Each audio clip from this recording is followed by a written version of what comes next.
So group 1 feels that start from the breath from the nostril, whether the breath is light, heavy, long or short. So with the continuation of the breath, then it builds a momentum. So where calmness come in. So with this, we expand the awareness to the rest of the body.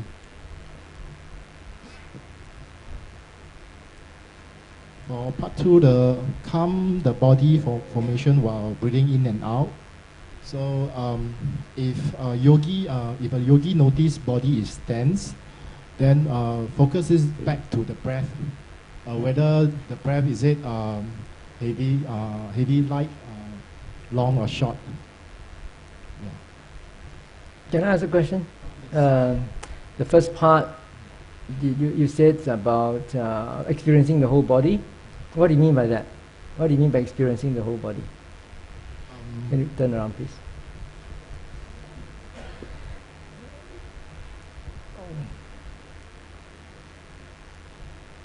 So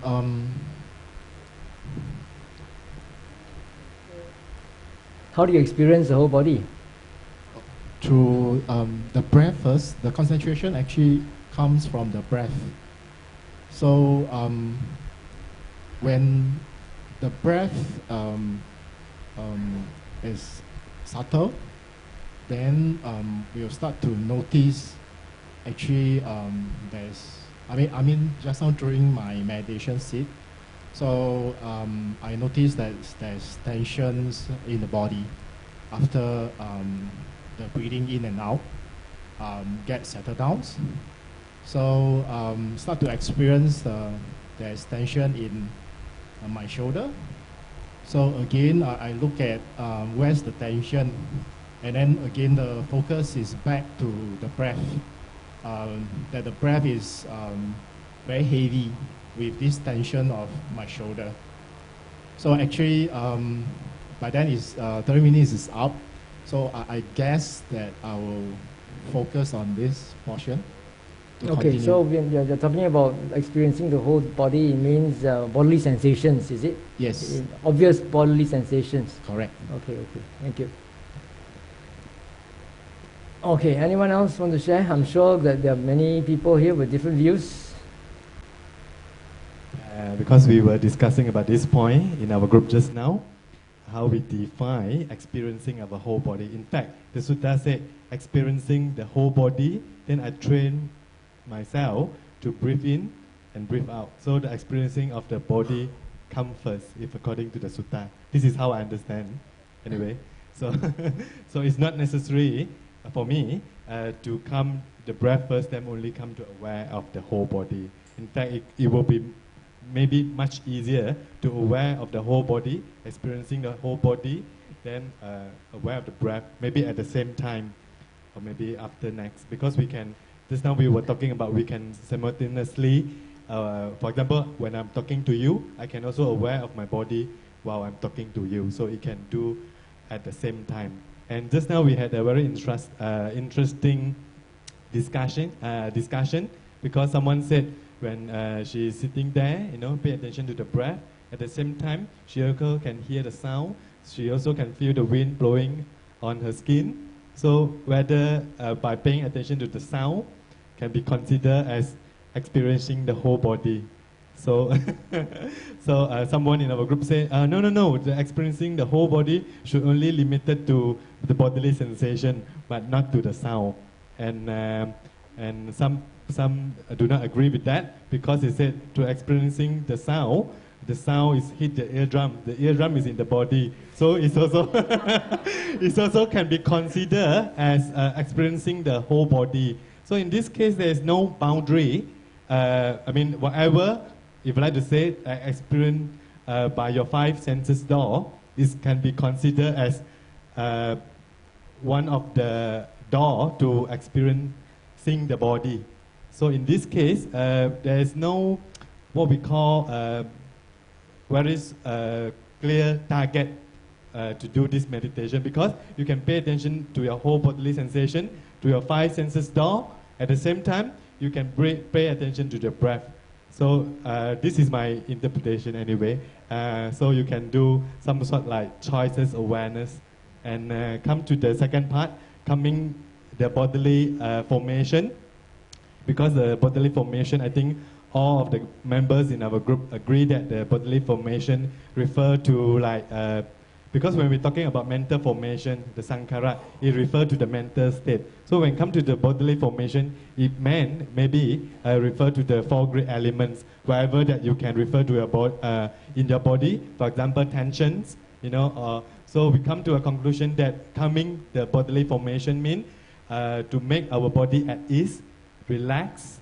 So it's also very important when we meditate to check whether we are relaxed or not. So when we relax and pay attention to the breath, and this bodily formation, it's also maybe also connected to the mental state and the sound. For example, when you hear a sound, disturbing sound, or you have thoughts, angry thought, and your body start to tense up. So in this case, this part of instruction is actually connect the body, the mind to the body, because you should train yourself to come the bodily formation, but at the same time, just now we are talking about the five senses door, now come the mind door as well. What are the effects of this senses object have on your body?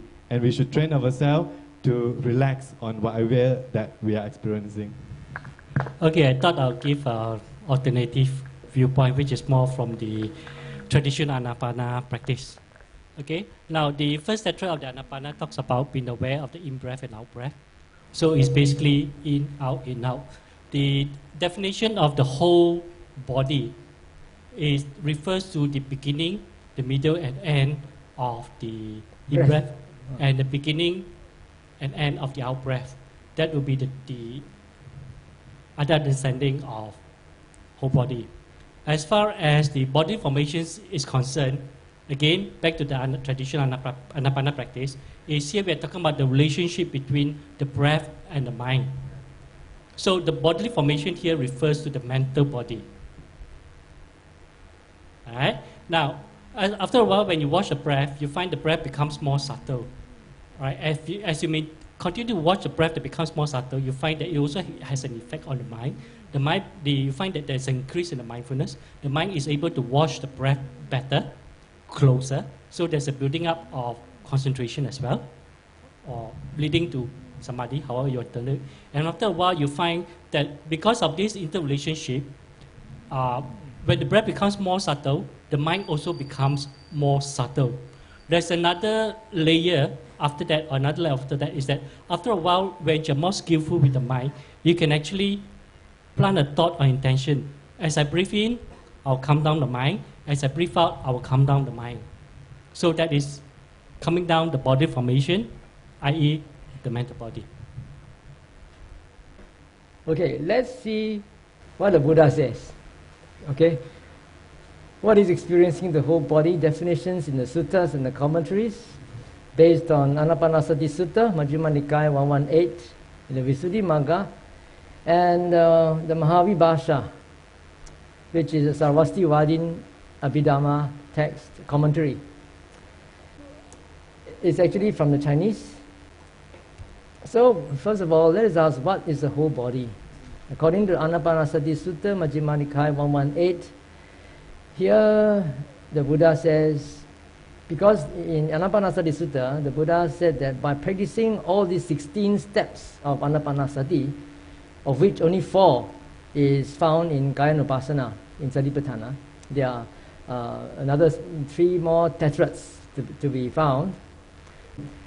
At the end of which, he says that a person who practices all these 16 steps of Anapanasati, it ends up practicing the 4 Satipaṭṭhānas and the 7 factors of enlightenment, or 7 factors of awakening.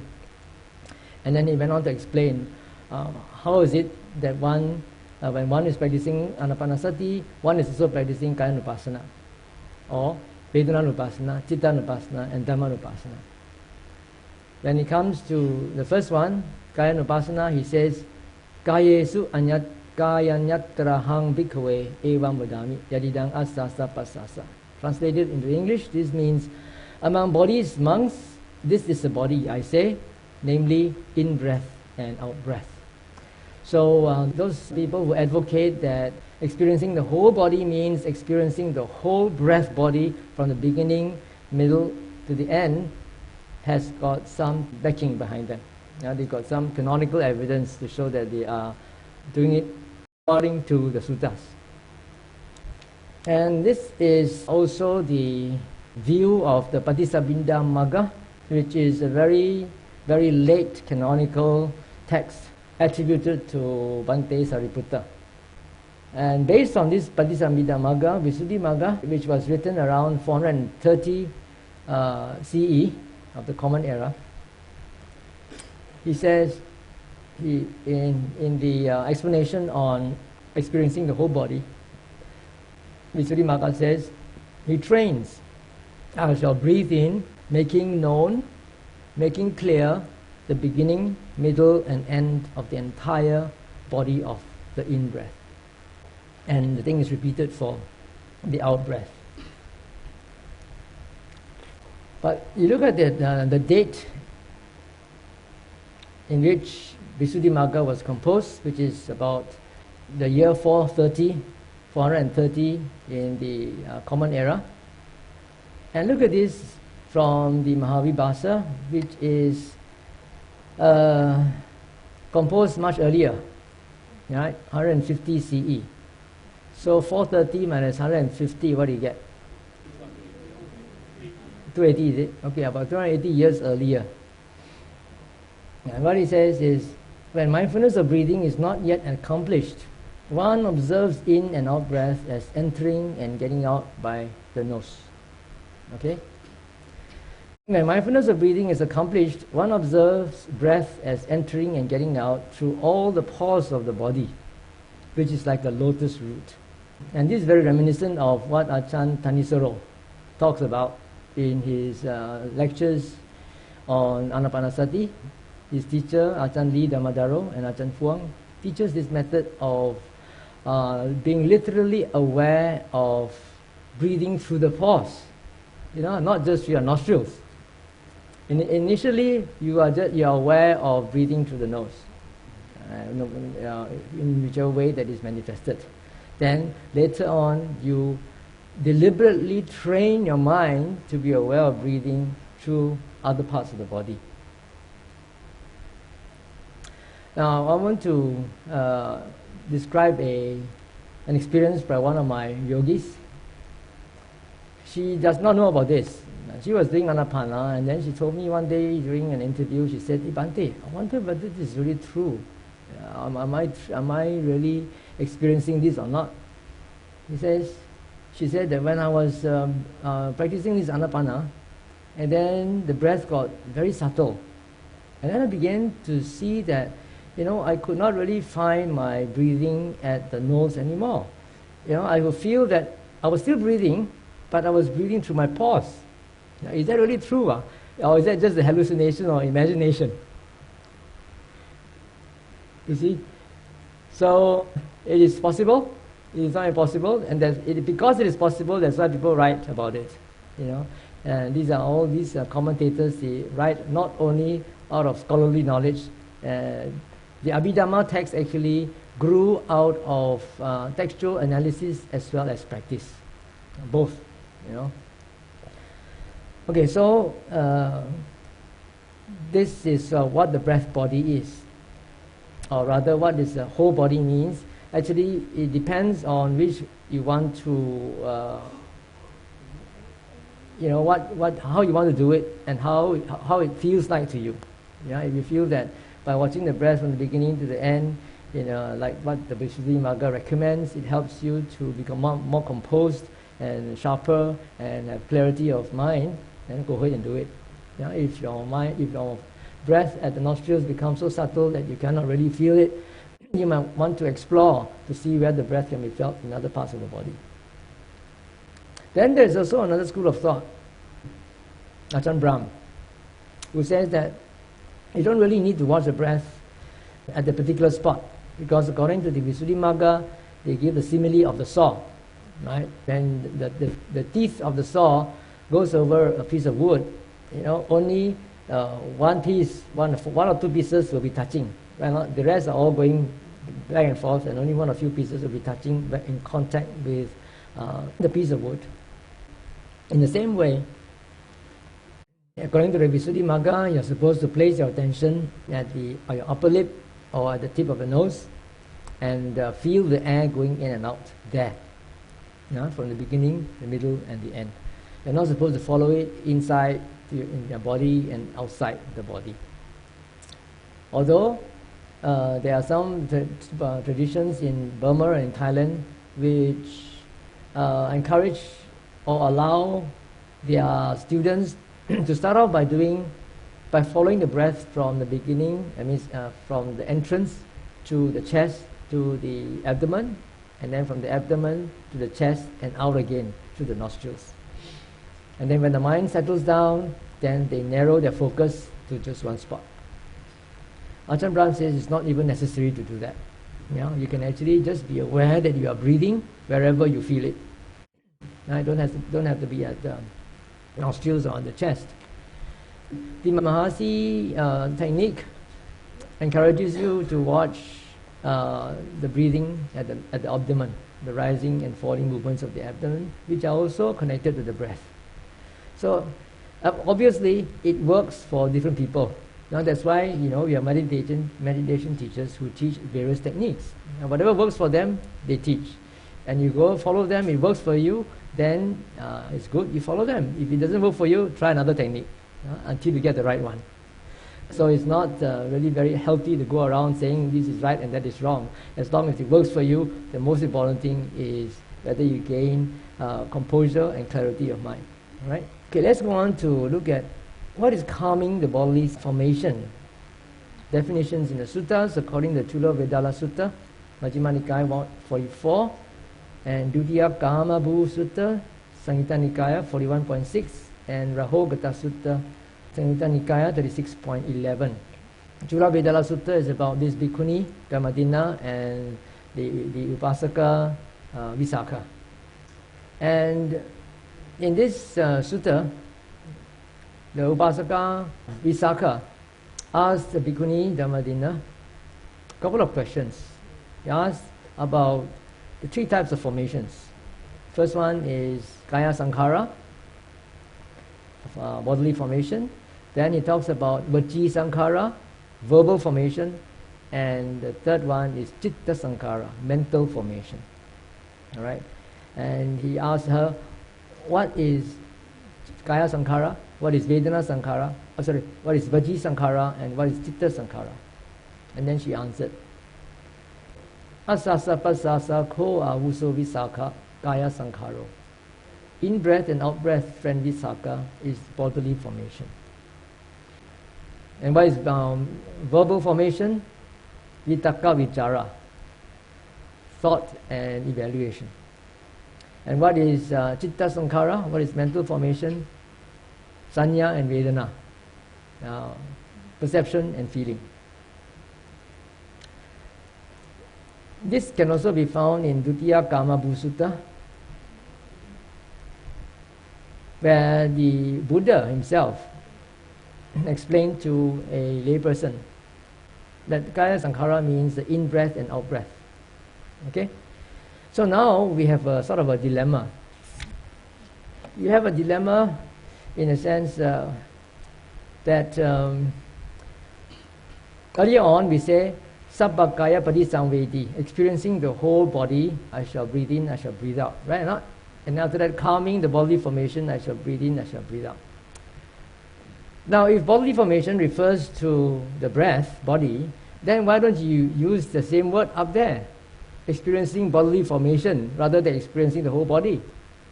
So why you have Sabba Kaya up there, or the whole body, and then you have Kaya Sankhara down there, and they mean the same thing? Okay? So this is a question mark.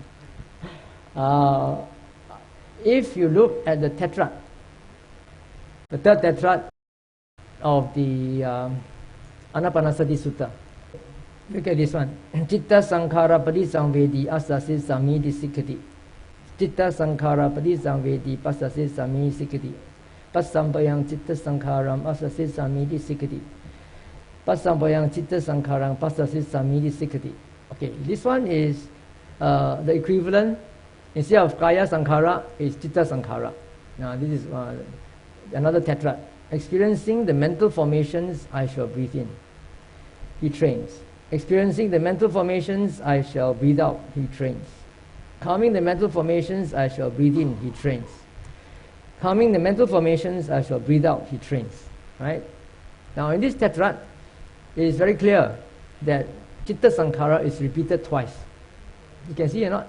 You know, when I say experiencing citta sankhara, in the first tetrad, instead of experiencing kaya sankhara, we find sabba kaya parisangvedi, experiencing the whole body. Yeah, but here is a repetition of citta sankhara in the experiencing and in the calming. Okay, so this is a question mark. Why? Why is it that if kaya sankhara and sabba kaya mean the same thing, why are two different words used? Whereas when it comes to citta sankhara, you know, they are used in both steps. Bhante, I have a question. Okay, yes. Why isn't the all the 16 steps of the Anapana practice mentioned in the Kayanupassana then? Oh, that's a very simple question to answer. Why? Because the second tetrad is about feelings. The third tetrad is about mind. And the fourth tetrad is about Dhammanupassana. Right, but then they are not mapped to respective. Exactly. That's also a good question. Yeah. Why is it that it is not? It is like as if the so-called copy and paste is not complete. Yeah, it's right. That's right. So I mean, these are indications that there are some copy and pasting going on, but not in a proper way. Yeah, you copy and paste some things, and some things you don't copy and paste. Why is there such a anomalous sort of method of copying and pasting? Right. So put that in your mind. Okay, how is bodily formation calmed? Well, some of you have given some of the views on how you calm the bodily formation. Let's see what the suttas say. Chatuthan janang samapannasa asasa pasasa niruddha honti. For one who has attained the fourth jhana, in-breath and out-breath have ceased. And this is found in Rahogata Sutta. And in the same sutta, this previous statement is explained again in another way. Chatutam janam samapannasa asasa pasasa patipassada honti. For one who has attained the fourth jhana, in-breath and out-breath have calmed down. Now, the word that we use, that we find in our Kayanupassana is pasampayang. Right? Pasampayang kaya sankharang asasi samiti sikkati. Pasampayang kaya sankharang pasasi samiti sikkati. This one comes from the same root as patipassada. Okay, let's look at patipassada and pasampayang. Let's look at their grammatical analysis. And patipassada is the past participle of patipasambati, which is pati plus pa plus sambati from the root sambu, and this whole thing means to calm down. Okay, patipasambati. This is the verb. Pasampayang is what we find in our chanting of Kayanupassana.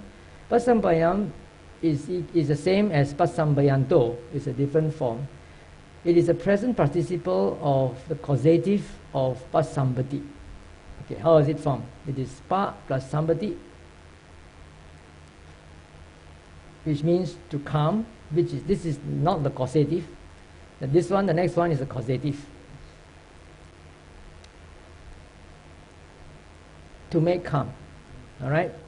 So, what this means is that niruddha, cessation, is equivalent to patipassada, calming, which means to say that the breath completely stops. That happens only at the fourth jhana. So when you say pasambayang kaya sankharang asasi samiti sikkati, it means that you are training yourself to attain the fourth jhana by calming your breath slowly, because this is present participle. You are in the process of calming. When you are finished calming, then it becomes patipassada. it has been calmed completely. It has ceased. There's no more breathing. Okay, so this shows, according to Professor Guan Zhefu, he says that this shows that the fourth jhana can be attained through anapanasati, although the word jhana is not used in anapanasati itself.